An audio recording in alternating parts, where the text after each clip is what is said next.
On se propose dans cette vidéo de rappeler brièvement l'automatisme cardiaque et sa régulation nerveuse avec l'électrocardiogramme d'une élève, puis de mettre en évidence l'effet de l'adrénaline sur l'activité cardiaque d'une Daphnie, et enfin de voir l'importance de l'adrénaline en médecine d'urgence.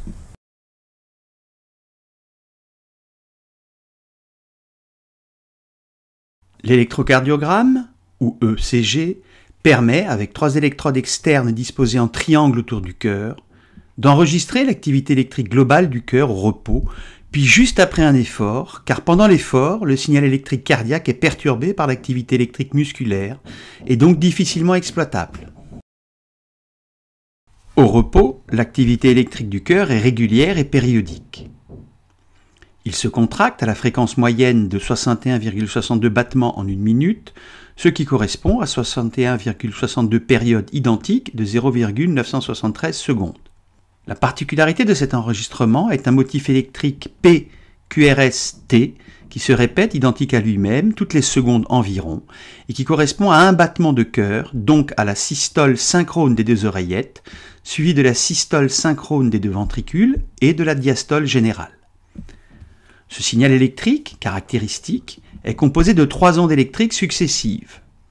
L'onde P, qui correspond à la dépolarisation électrique des 2 oreillettes et qui est responsable de leur contraction, le complexe QRS, qui enregistre la dépolarisation électrique biventriculaire et qui est responsable de leur contraction, et l'onde T, qui correspond à la phase de repolarisation électrique rapide des 2 ventricules lors du relâchement du cœur. L'élève réalise une minute de flexion à vitesse, donc à puissance constante. Durant cet effort physique, soumis à la gravité de 9,81 mètres par seconde, elle déplace, durant 60 secondes, 40 fois sa masse de 55 kg sur une hauteur de 0,55 mètres, ce qui correspond à un travail grand E de 11 870 joules et à une puissance grand P de 198 watts. Juste après un effort d'une minute de flexion, on remarque que la fréquence cardiaque augmente considérablement pour atteindre 96 battements par minute, et cela une minute après l'effort, puis diminue progressivement jusqu'à 52 battements par minute, et cela 2 minutes après l'effort, ce qui donne, sur les 2 minutes après l'effort, une fréquence moyenne de 70 battements par minute. L'augmentation de l'activité du bloc cœur-poumon visible ici répond à la demande biologique en dioxygène des muscles squelettiques en leur fournissant davantage de sang, donc de dioxygène et de glucose, nécessaires à la respiration des cellules musculaires, qui fournit l'ATP pour réaliser ce travail musculaire.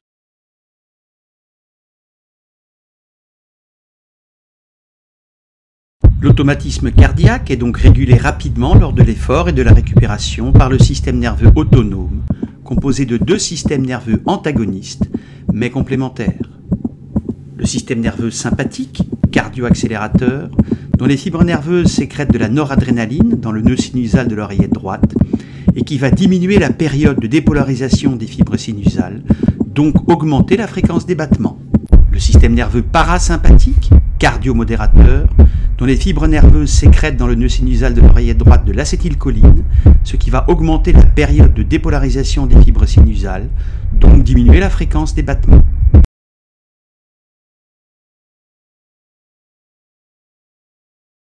Les Daphnies, communément appelées puces d'eau, sont de petits crustacés cladocères mobiles mesurant de 1 à 6 mm, qui vivent dans les eaux douces stagnantes, comme ici dans cette mare peuplée de Daphnia pulex, qui commencent à démarrer leur cycle au printemps.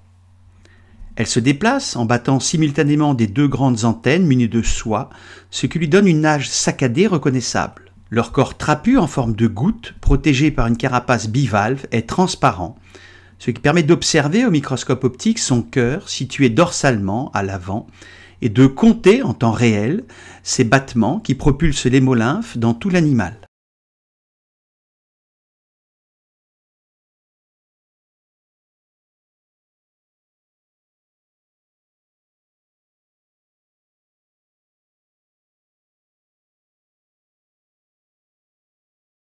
En réponse à des agents stresseurs, la phase d'alarme du stress aigu prépare l'organisme à la fuite ou au combat, notamment en augmentant les activités cardiaques et ventilatoires. Ces effets sont provoqués chez l'homme par l'augmentation de la sécrétion de noradrénaline par les fibres nerveuses sympathiques et par la libération d'adrénaline par les glandes médullosurrénales.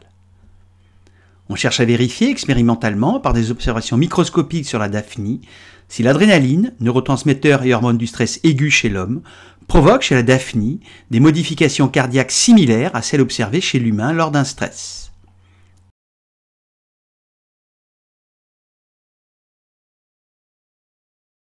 Prélever délicatement une daphnie au compte-gouttes et la déposer, si elle est petite, au centre d'une lame de Malassez ou sur une lame à concavité si elle est plus grosse. Recouvrir doucement la daphnie d'une lamelle, ce qui aura tendance à l'immobiliser mais aussi à la stresser.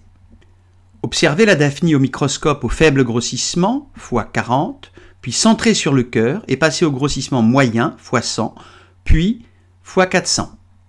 Filmer ensuite en continu le cœur de la daphnie à la vitesse de 30 images par seconde avec cette caméra pour le comptage ultérieur de la fréquence cardiaque par vidéo qu'il faudra ralentir pour individualiser les battements. Compter en temps réel les battements sur 10 secondes en faisant des points sur une feuille, puis calculer la fréquence cardiaque sur une minute. Couper ensuite la lumière pour réduire le stress. Regrouper enfin les résultats cohérents des élèves, puis faire une moyenne de la fréquence cardiaque de la daphnie témoin.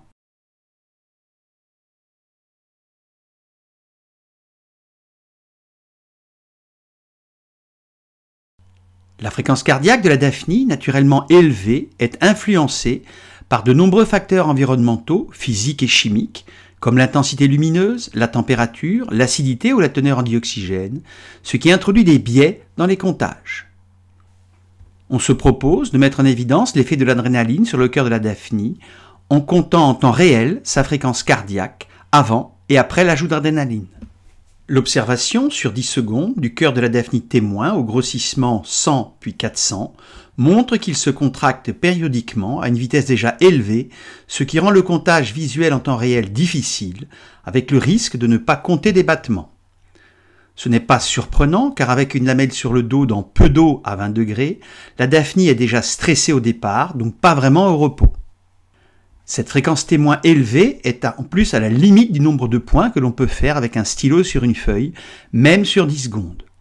Il faut donc soit ralentir la vidéo, soit analyser informatiquement les 1800 images de la vidéo sur une minute, en se focalisant sur la membrane cardiaque pour estimer précisément la fréquence cardiaque témoin.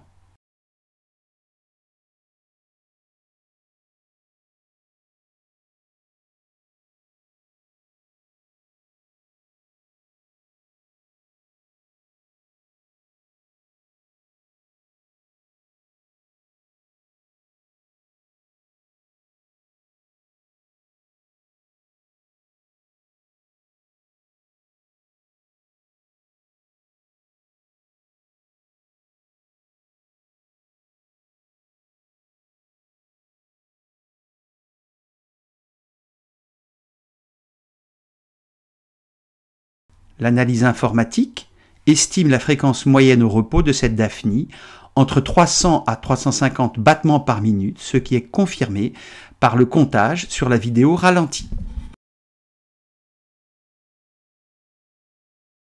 L'adrénaline est une petite molécule organique azotée issue de la transformation d'un acide aminé, la tyrosine, et qui a la particularité d'être à la fois chez l'homme un neurotransmetteur du système nerveux autonome sympathique et une hormone sécrétée rapidement dans le milieu intérieur par la médullo-surrénale lors de la phase d'alarme du stress aigu.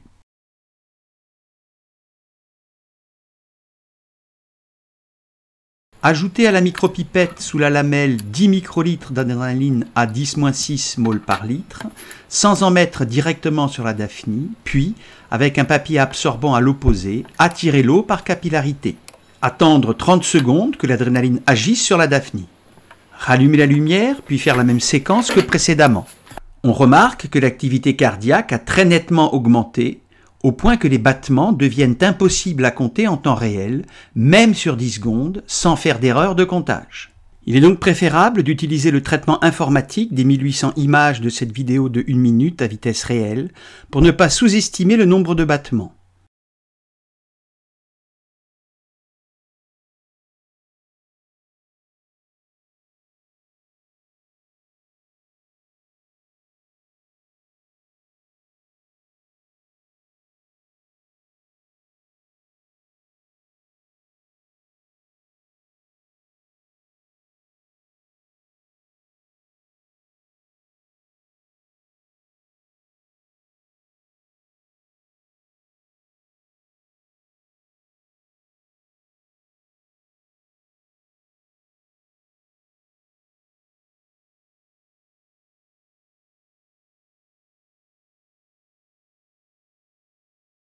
L'analyse informatique des 1800 images de la membrane vibrante cardiaque sur une minute sous adrénaline estime une fréquence de 500 à 550 battements par minute, confirmée par le comptage sur la vidéo ralentie.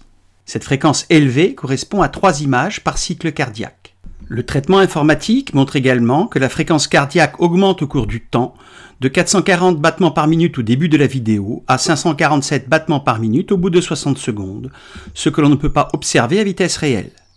Le risque avec le stress du contexte et le stress additionnel de l'adrénaline ajoutée est que le cœur s'arrête, ce qui arrive de temps en temps.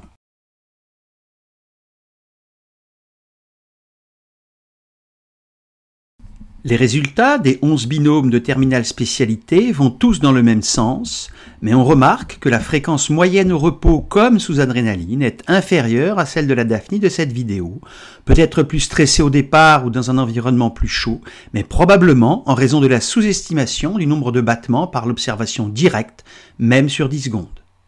L'adrénaline est donc également un tonique cardiaque chez la Daphnie. Si la Daphnie est coopérative et ne meurt pas, on peut poursuivre l'expérience en ajoutant de l'acétylcholine, neurotransmetteur cardiomodérateur qui diminue la fréquence cardiaque de la Daphnie.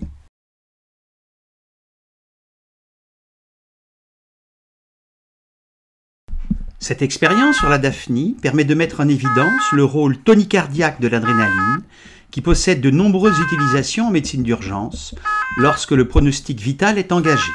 Lors d'un arrêt cardiaque, lorsque le massage cardiaque, l'intubation et le bouche-à-bouche sont inefficaces et que l'électrocardiogramme reste plat, pour relancer le cœur, le médecin urgentiste, en dernière solution, injecte de l'adrénaline à forte dose sous forme de bolus répété de 1 à 5 mg.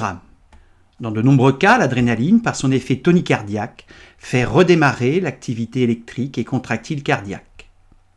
L'adrénaline augmente la fréquence cardiaque, la puissance des contractions, donc le volume d'éjection systolique et donc le débit cardiaque. Par ailleurs, l'adrénaline provoque une vasoconstriction globale, ce qui augmente la pression sanguine. L'adrénaline est également injectée lors d'un choc anaphylactique dû à l'emballement du système immunitaire qui entraîne des difficultés à se ventiler et fait baisser la tension artérielle. L'injection d'adrénaline limite cette réaction allergique sévère en réduisant la cascade d'événements allergiques dus aux cytokines et à ses complications respiratoires et circulatoires. Enfin, l'adrénaline est administrée nébulisée sous forme de vapeur pour traiter les détresses respiratoires et réduire les œdèmes importants des voies aériennes supérieures lors d'une laryngite ou d'une épiglottite qui provoque un gonflement de la gorge qui risque d'obstruer les voies respiratoires. L'adrénaline va en quelques minutes décongestionner la gorge, dilater les bronches et permettre à l'air de pénétrer à nouveau dans les poumons.